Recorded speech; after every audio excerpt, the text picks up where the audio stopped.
Are you really a RuneScape YouTuber if you don't upload a video about the new Wintertide update? The answer is no, you are not. Which is why I have to upload my loot video, so here it is.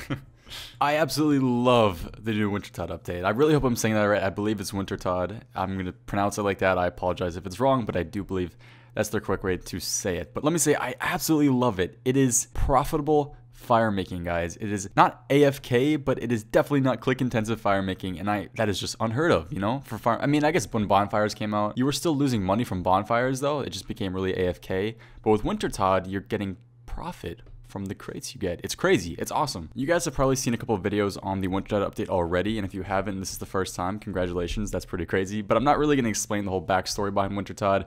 I'll do a quick rundown of what you have to do to pretty much get the XP and get the rewards. But if you guys want like an in-depth, go look at the dev blog or the update on the old school RuneScape page, and I'm sure there's going to be some in-depth guides coming out soon. But this is just going to be a quick rundown and a loot video of what I got. So pretty much what you want to do is you want to wear gear that keeps you warm there. So in my case, I wore yak hide, insulated boots, sparrow's gloves, a fire cape. I had a slayer helm, which has earmuffs in it. Yeah, a buglet lantern, pretty much stuff that keeps you warm. And then the warmer gear you have, the less damage you take when you're up there. Now, I also have brews on me too, which you don't really ever need restores there because you just need to get your health up. You pretty much, after you run out of brews, you just go to your house and recharge everything, or go to the Clan Wars Arena, go into the portal and recharge everything. So it's really not that big of a deal. For food, I just bring brews, and I also have a dragon axe, of course, and then I have a hammer, tinderbox, and the games necklace. Now to get there, you just use the games necklace and you run north. There's also like a bank in the area as well, which is pretty cool. You will arrive at the Doors of Din, I believe is what they're called, which is funny because TSM. And pretty much you have the option to enter and peek. Now if you peek, you can see how many people are in the area and what percent the fire is at. Now you ideally want to do this when a new round starts. So you want to go in when the round has finished and it's at 100%. So that way you have pretty much the best chance to get 500 points. Now to get 500 points, what you need to do is you need to go ahead and light the brazier when this game starts, and then you want to run to the logs. You want to chop as much as you can, so as many that fit into your inventory, and once you have chopped all the logs, you want to run back to the fire and place the logs into the brazier, which is really simple. There's always the chance that when you're chopping the logs or when you're placing the logs into the brazier that you can get hit by snowflakes or you can get hit by ice or something. It can do some pretty big damage if you're not wearing the correct gear, especially if you're not wearing any gear that keeps you warm. So that's why the warm gear is recommended. But to be honest, guys, I was doing this while I was streaming. I did this for about 2.5 hours on stream yesterday, and I was just hella AFKing it, man. Like, they say that you should look out for the snowflakes, but if you're a higher account and you're wearing the warm gear, you can do 3 to 4 runs in a trip, pretty much just not even looking, paying attention, just standing in the same spot every time, which for me was pretty crazy. Now, I was getting 220k fire making XP an hour doing this, and like I said, I was in streaming this, I was talking to my chat, wasn't really paying attention half the time, and that is very, very good. And the biggest thing, like I said, is that you make profit doing this, which is unheard of for fire making, at least on old school. And for those of you guys who say that you can make profit if you just like burn maple logs and collect ashes, like, come on, man. I mean, I respect the grind, but no. Now, in order to get the rewards crate at the end, you need to have at least 500 points by the end of the game, I guess is if you want to call it like that. So in order to get these points, like I said, you can get points for pretty much burning the logs, and you can also get points for repairing the brazier if it dies, and also relighting it if it runs out of, I guess, fire, if the fire goes out, if it runs out of fire. You know what I mean. You also do get a bit of bonus fire making XP if you do finish the minigame with 500 or more points. Along with this new update, a bunch of new items were released into the game, lots of stuff related to fire. So we have the Phoenix, which is the new fire making pet, and though the drop rate has not been released, we've heard that it's about 1 in 5,000 drop rate, but again, that's just player guesses. I don't think the official one has been released. We have the new Pyromancer outfit, which gives you 2.5% bonus fire making XP fully when you have the entire set. This is just like, the fishing outfit, the mining outfit, stuff like that. We have the Bruma Torch, which is a light source that cannot go out. We have the Warm Gloves, which are purely cosmetic.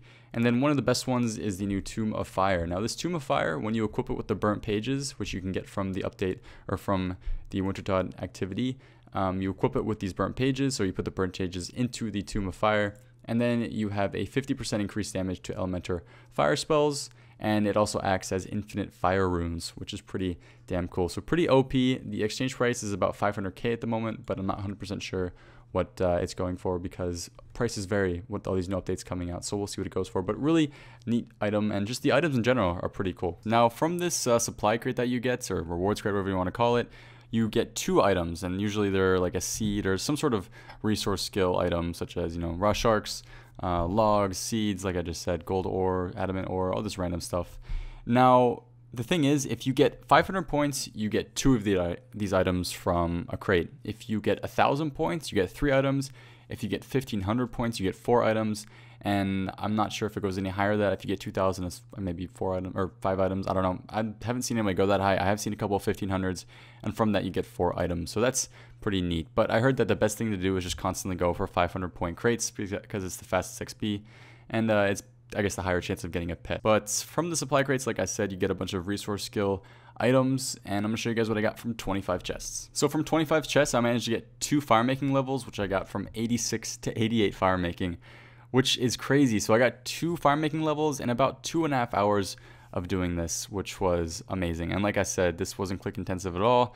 I was just sort of chilling, and I love this, and I really hope that there's no nerf coming, because my plan after 99 Slayer is to do this to 99, and then I'll have some money in the bank from doing this, which I'll probably use on like prayer or construction or something, which is going to be really awesome. So thank God this came out, and I really enjoy it. Now here we have the loot crates. The first time I opened 13, the second time I opened 12. Now from doing this the first time, I went ahead and got 867k worth of loot, which was pretty damn good. I got some UCs in there, which is really nice. And then I also got the Snapdragon and Renar seeds. Now, this being said, since so many people are doing this right now, a lot of the seeds are dropping in price at the moment. So this actually might be one of the better times if you are somebody who likes to farm or somebody who couldn't afford seeds before because they're so expensive. They are very much down in price right now. So it might be worth going for that. But for the seeds, I was probably the most expensive things in the loot that I got from this first one. So this is from the first 13 chests, 867k. And then if we switch to the second one, which I opened 12, we got 671k, which is pretty damn awesome. Once again, the seeds are the ones that are most expensive in there. There's some random items in there, such as the saltpeter and then like rune essence, but that's not really that random. The dynamite, which is actually sort of expensive, but again, those are all down in price a little bit. But I wonder if, I think prices are going to drop, not significantly, but they're definitely going to go down in price. And I actually think, this is just my personal opinion, I think that it's good that Snapdragon and Renar seeds are going down in price because they're way too expensive.